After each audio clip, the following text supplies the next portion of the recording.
बिस्मिल्लाहिर्रहमानिर्रहीम। मेरे तमाम देखने और सुनने वालों को आदिल गौरी का बहुत बहुत सलाम। उम्मीद करता हूँ आप सब जो है वो खैर खैरियत से होंगे। आज का हमारा व्लॉग जो है वो हम बना रहे हैं एक ऐसे टॉपिक पे जिसके हवाले से बहुत से लोगों को अवेयरनेस होगी और बहुत से लोगों को अवेयरनेस नहीं होगी। हमारा टॉपिक जो है आज का वो ये है कि आपने जब उम्रे के लिए जाना है तो आपने किन किन चीज़ों का जो है वो ख़्याल रखना है, और आपने जो है वो अपने साथ पाकिस्तान से आप जा रहे हैं, इंडिया से जा रहे हैं, जिस कंट्री से भी आप जा रहे हैं, तो आपने जो है आपने क्या क्या चीज़ें जो है अपने साथ जो है वो सामान पैकिंग में जो है आपने रखनी है। तो ये तमाम चीज़ें जो है मैं आपको इस ब्लॉग के अंदर बताऊंगा, क्योंकि मैंने जो है बस रिसेंटली दिसंबर में जो है मैंने अल्हम्दुलिल्लाह अल्लाह के हुक्म से जो है वो उम्रा अदा किया। अल्हम्दुलिल्लाह आप सबकी दुआएं थी और ये था बस मेरा बुलावा था हुजूर की तरफ से, तो मेरा फ़र्स्ट टाइम था। मैं बहुत सी ऐसी चीज़ें थी जो मैं आपसे शेयर करूँगा कि जिस हवाले से कि मतलब मैंने एहतियात जो है वो नहीं की, या कहने का मकसद ये है कि आप जो है वो बहुत सी चीज़ें ऐसी हैं जो बंदे फ़र्स्ट टाइम होता है, बंदे के जहन से रह जाती हैं, बंदा भूल जाता है। तो वहाँ जाके बंदे को जो है रियलाइज़ हो जाए कि मैंने यार ये भी करना चाहिए था, मुझे ये भी रखना चाहिए था, तो मुझे ये नहीं रखना चाहिए था, एक्सेट्रा एक्सेट्रा वगैरह वगैरह। तो दोस्तों बात यह है कि सबसे पहले मैं आपसे यही अर्ज़ करूँगा कि आप लोग जो है इस वीडियो को बहुत ध्यान से देखिएगा, वो स्पेशली जो कि उम्रे की नीयत से जो है वो उम्रा करने जा रहे हैं या जाने वाले हैं, या आप जाने का जाने की ख्वाहिश रखते हैं। तो उस हवाले से ये वीडियो आपके लिए बहुत काम की होने वाली है, क्योंकि मैं आपसे वो बातें वो चीज़ें शेयर करने जा रहा हूँ जो कि रियल फैक्ट्स हैं, जो मैंने वहाँ देखी हैं, गुजार के आया हूँ मैं जो मामला। तो सबसे पहले जो है वो आपके पास अगर बजट कम है तो मैं आपसे यही अर्ज़ करूँगा कि आप जब भी यहाँ से सफ़र करें, उम्रे की नीयत करें, उम्रे के लिए जा रहे हैं, तो मर्द हज़रात जो है मिनिमम आप 2 एहराम अपने साथ लाज़मी लेके जाएं।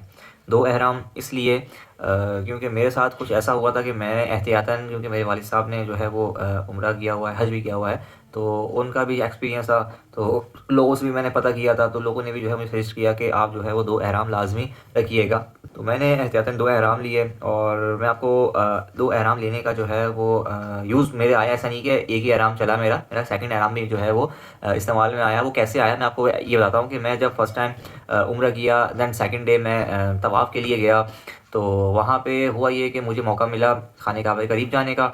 मैं बिल्कुल खाने काबे करीब गया, माशाल्लाह बहुत सुकून से जो है वो मैंने खाने काबा को जो है घूसा दिया, और बहुत सुकून से मुझे टाइम मिल सका।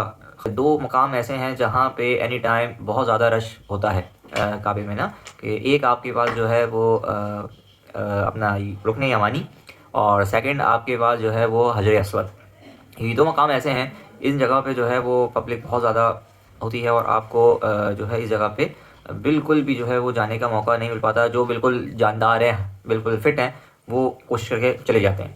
तो मैं हिम्मत की और मैं जो है वो रुकने यमानी पे गया हूँ। अल्हम्दुलिल्लाह वहाँ पे जो है मैंने सुकून से रुकने यमानी को जो है वो बोसे दिए हैं, और मतलब मुझे अच्छा खासा टाइम मिला, अल्लाह का बड़ा एहसान, शुक्र। उसके बाद फिर मैंने वहीं से नियत की कि यार कि जब मैं इतना करीब आ चुका हूँ तो अब मैं जो है वो हजर असवद को भी बोसा दूँ। मैंने हिम्मत करी, और हिम्मत करके जो है वो मैं बढ़ा, क्योंकि रश तो बहुत ज़्यादा था। तो बस ये कि हिम्मत होती है इंसान की, अल्लाह पाक देता है आपको, तो नीयत की हिम्मत की आगे बढ़ा। अल्हम्दुलिल्लाह मैं जो है वो हजर असवद तक बिल्कुल करीब पहुंच चुका था।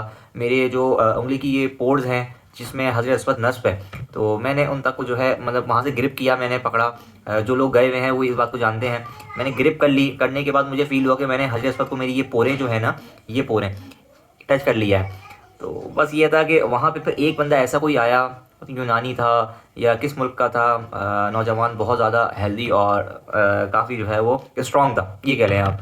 तो वो आया, उसने आने के बाद जो है वो मुझे जो है वो पुश किया है। पुश करने के बाद मैं संभला नहीं, और संभलने से जैसे ही मैं जाके जो है वो स्लिप हुआ हूँ, संभल नहीं सका, तो मैं जाके खाने काबा के साथ जो है वो बिल्कुल लगा हूँ। और पीछे से जाहिर सी बात है पब्लिक इतनी होती है, इतना रश, इतना प्रेशर होता है कि बस मैं सांस ही ले रहा था, ये मेरे लिए बड़ी बात थी। मैं जो है वो बिल्कुल अनस्टेबल था वहाँ पे, और टाइम कुछ ऐसा था कि असर का टाइम होने वाला था, 3 सवा 3 या 3:10 इस तरह कोई टाइम था। तो बस ये था कि मैं आखिरी सांस ले रहा था कि बस सांस ही ले लूँ, बड़ी बात है, मेरे लिए निकलना तो बहुत मुश्किल था मेरा वहाँ से। मैं रश के अंदर बिल्कुल नीचे की साइड पे दब चुका था। तो बस उसी टाइम जो है वो शुरता आया, शुरते ने जो है वो मुझे खींच के निकाला है, तो मैं बाहर आ सका हूँ, वरना मुझे नहीं लगता कि मैं उस रश में से बाहर आ सकता था। और इसी दौरान हुआ ये कि मेरी जो लेफ़्ट कॉर्नी है ये एल्बो, ये मेरी जो है वो छिल गई थी, या आप कह लें अच्छी खासी डैमेज हो गई थी। तो मेरे जो एहराम था उसके ऊपर अच्छा खासा चादर पे ब्लड लग चुका था। तो अब ज़ाहिर सी बात है, आप जब वहाँ गए हैं फिर आपको जो है वो थोड़ा सा वॉशिंग का मसला आता है, ये एहराम को धोने वगैरह का। इसके अलावा फिर और भी मसले मसाले, तो वो एहराम तो ख़राब हो गया मेरा क्योंकि ब्लड लग गया उसके ऊपर। तो फिर ये था कि मेरे पास ऑप्शन था, तो मैंने जो है वो सेकंड ऑप्शन अवेल किया। तो इस वजह से इसके अलावा भी बहुत से और मामला होते हैं कि बेहतर जानते हैं। तो एक एहराम लाजमी इस में रखें। सेकंड, आप जो है वो जो सीज़र है, जिन के साथ जो है लेडीज़ वगैरह जा रही हैं, वो तमाम की तमाम जो है वो सीज़र अपने साथ लाजमी रखें, क्योंकि वहाँ पे जो है वो लेडीज़ जो है शादो नाती मिलती हैं कि जो लेडीज़ की जो है, ज़ाहिर सी बात है आप जब उम्रा करके फ्री होंगे उसके बाद आखिरी जो है रुकन है वो है आपका बाल कटवाना, ये रह जाता है। तो मर्दों के लिए तो बहुत सारी शॉप्स हैं जहाँ पे बैठे हैं, जहाँ जो है वो आपको हेड शेप कर देते हैं, मगर लेडीज़ का मसला आता है। तो उनके लिए ये कि आप जब अपनी हेड शेप करा लें तो आपके पास एक छोटी सीज़र होनी चाहिए, बिल्कुल छोटी नॉर्मल सीज़र, वो आप जो है साथ रखें, और फिर जो है तकरीबन एक बालिश के करीब जो है वो 2 रोल करके आप उसको जो है वो आप लोग कट कर दें। तो इस तरह जो होता है कि आपको आसानी हो जाती है। फिर उसके बाद बहुत से लोग ऐसे मैंने देखे हैं कि पैसे बचाने के लिए कि यार वहाँ खाना बहुत ज़्यादा एक्सपेंसिव होगा, तो वो क्या करते हैं कि यहाँ से खाना जो है वो अपने साथ लेके चले जाते हैं। मगर यार मैं समझता हूँ कि बिल्कुल ऐसा नहीं है, ये बात गलत है। मक्के में तो ऐसा है कि आप जिस नमाज के बाद भी आप जैसे ही हरम से बाहर आते हैं तो वहाँ पे कंटेनर्स लगे होते हैं, और आपको ले हिसाब जो है ना बिरयानी के बॉक्सेस, और उसके साथ जो है वो जूस वगैरह ये जो है वो तकसीम हो रहा होता है, और बड़े काफ़ी मिकदार में होता है। तो बहुत से हमारे पाकिस्तानी और बांग्लादेशी भाई, इंडियंस भाई जो हैं वो वहाँ से ले रहे होते हैं। तो आप भी ले सकते हैं, कोई इसमें बुराई की बात नहीं है। वहाँ की गवर्नमेंट ने, वहाँ की जो है वो चैरिटी ने जो है वो आपके लिए इंतज़ाम किया हुआ है। उसके साथ ये है कि आप खाना वगैरह जो है वहाँ पे मक्के में थोड़ा सा है एक्सपेंसिव है, मगर मदीने में इतना एक्सपेंसिव नहीं है। मदीने में बहुत ईजी है कि आप अगर 2 बंदे हैं, 3 बंदे हैं, तो ईज़िली 10 से 12 रियाल के अंदर आप आराम से एक टाइम का खाना आप खा सकते हैं। तो इसमें कोई इशू नहीं है। अल्हम्दुलिल्लाह मैंने जो है मदीने में भी जो है वो बाहर से होटलिंग की, और मक्के में भी जो है वो बाहर से ही होटलिंग की। मैं जो खाना अपने साथ कुछ ले गया था, तो वो समझे कि मैंने फिर होटल्स वालों को वैसे ही दे के आ गया। यहाँ पे हमारे पास कराची में कराची फूड्स के नाम से जो है वो एक बड़ा मशहूर रेस्टोरेंट है, तो उससे मैंने जो है वो 10 पैक जितना भी फूड था वो लेके गया था, मगर वो मैंने जो है नहीं खाया। मैंने टिन्स जो थे वो मैंने होटल्स वालों को वैसे ही दे के आ गया। मैंने ठीक है यार आप लोग खा लें, तो ये ना, तो ये चीज़ें जो है एहतियात करने। बाकी इसके अलावा आपको यहाँ से कुछ ऐसा ले जाने की ज़रूरत नहीं है, वहाँ पे हर चीज़ मिल जाती है। बस ये है कि आप यहाँ से तस्बीहात, जैसे खाने काबा से आप मस करते हैं, आप तस्बीहात ले लें।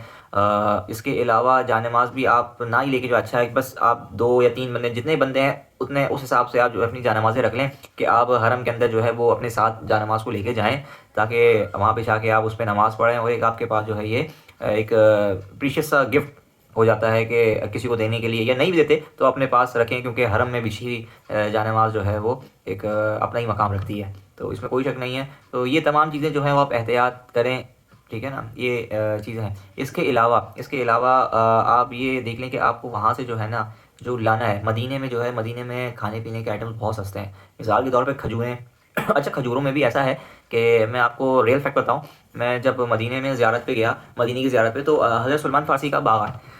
तो जब हम उस बाग में गए, तो जो हमारा गाइडर था, जो हमें गाइड कर रहा था पूरा मामला, जो हमारे साथ बस में था, बस गाइडर जो होते हैं तो ज़ियारत जो करवाते हैं, वो कराची का ही था बंदा हमारा। तो उसने मुझे जो है गाइड किया कि मतलब आप चाहें तो यहाँ से खजूर लें, हर बंदा दे रहा था। फिर मैंने 2 सलाम निकाली उनसे, वो पढ़ा तो रियल फैक्ट बताया कि यार कि आप यहाँ से खजूर नहीं लीजिएगा आदिल भाई। तो मैंने उनसे पूछा आप मुझे वजह बताएं कि आप मुझे मना कर रहे हैं। तो उन्होंने बोला सबसे पहले कि आपको एक तो महंगी मिलेगी, दूसरा आपको जो है ये खजूर यहाँ पर जो है 2 साल 2.5 साल पुरानी। तो मैं ये सुन के थोड़ा शॉक हुआ। तो अब मैंने बोला यार ये तो आप, अब इसमें कितनी हकीकत है मुझे तो नहीं पता, अब आप ये थोड़ा सा मुझे टेस्ट भी कराएं। तो उन्होंने टेस्ट के तौर पे मुझे जो है अंदर लेके गए, और वहाँ पे जो है लोगों को तो बड़ा रश था, लोग ले रहे थे। अब ऊपर ऊपर फ्रेश थी, और नीचे सारी पुरानी खजूरें थी। नीचे से हमने कुछ खजूरें निकाली और उनको खोला तो उनके अंदर कीड़े थे। तो आप अंदाज़ा करें कि वहाँ पे हमारे पाकिस्तानी और बांग्लादेशी भाई भी सही भरपूर तरीके से जो है ना हमें पान से जो चूना लगाते हैं ना, वो वाला चूना लगा रहे थे। तो मैंने फिर यह हुआ कि वहाँ से खजूरें नहीं ली। फिर एक साहब थे हमारे होटल के नीचे, एक बड़ी अच्छी दुकान थी, अहमद साहब थे, उनसे मैंने जो है वो खजूरें परचेज़ की। अल्हम्दुलिल्लाह उनसे बहुत अच्छी दुआ सलाम हो गई थी, उन्होंने बहुत ही मुनासिब रेट में जो है वो खजूरें जो है प्रोवाइड करी। इसके अलावा वहाँ पे आप टॉफ़ीज़ वगैरह होती हैं बच्चों के लिए, चॉकलेट्स वगैरह, वो आप मदीने से ही परचेज़ करें, क्योंकि मक्के में बहुत बहुत बहुत एक्सपेंसिव है, बहुत ज़्यादा एक्सपेंसिव है। इसी तरह आप मक्के में चले जाएँ तो मक्के में आपका खाने पीने के आइटम्स महंगे हैं। बाकी अगर आप कोई चीज़ लेना चाहते हैं घर वालों के लिए, रिश्तेदारों के लिए, अपने बहन भाइयों के लिए, इवन अपने दोस्त अहबाबों के लिए, जैसे कह लें कि आप किसी के लिए मतलब मिसाल के तौर पर कुछ भी आइटम जो आप आज समझते हैं कि यार मैं एज अ गिफ्ट मैं उस बंदे को ये दे सकता हूँ, तो आप वो शॉपिंग सारी मक्के से कर सकते हैं। ठीक है ना, मक्के में इतना कॉस्टली नहीं है जितना मदीने में कॉस्टली है। मदीना सिर्फ खाने पीने के फूड के आइटम के हवाले से, खजूरों के हवाले से, टॉफ़ीज़ के हवाले से बहुत सस्ता है, और मक्का जो है फूड के हवाले से महंगा है, मगर दूसरी चीज़ों के हवाले से वो सस्ता है। तो ये है कि उम्मीद करता हूँ आपको जो है वो ये मेरी इन्फॉर्मेशन वाली वीडियो पसंद आई होगी। तो नेक्स्ट व्लॉग में मैं जो है वो कुछ मनाज़िर दिखाऊंगा जो मैंने वहाँ पे रिकॉर्ड किए हैं मदीने में और मक्का में। इंशाल्लाह नेक्स्ट व्लॉग में मैं आपको वो दिखाऊंगा। तो जब तक के लिए मुझे इजाज़त दीजिए। अस्सलाम वालेकुम।